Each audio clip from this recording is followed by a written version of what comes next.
tunaendelea tena na ile sehemu ya injili ya jana. Yesu Kristo anasema ni ngumu zaidi kwa tajiri kuona ufalme wa mbinguni. Ni mara mia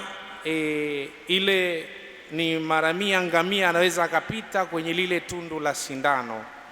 Lakini baadaye wanafunzi wanamuuliza, je, inawezekanaje haya? Nasema kwamba yasiyowezekana kwa mwanadamu kwa Mungu yanawezekana.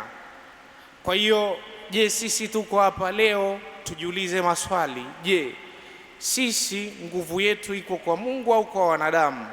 Sababu tunaweza tukawa hapa tumewafanya wanadamu wengine kama miungu.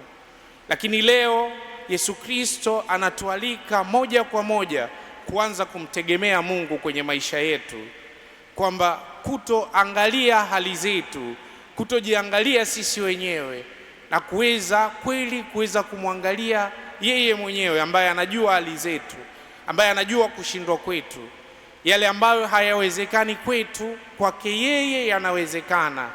Kweli tuingie na furaha kubwa katika hii Ekaristi kwa kumwomba Mungu atusaidie kweli kuweza kumwamini yeye, kwamba yeye anaweza kuongoza maisha yetu na anaweza kututoa katika zile taabu ambazo tunapitia.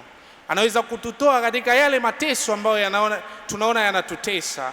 Kwa hiyo kwake yote yanawezekana. Kwa hiyo tuwe na ile imani kwake ili tuweze kuishi kweli kwa kumtegemea yeye, sio kwa kumtegemea mtu mwingine.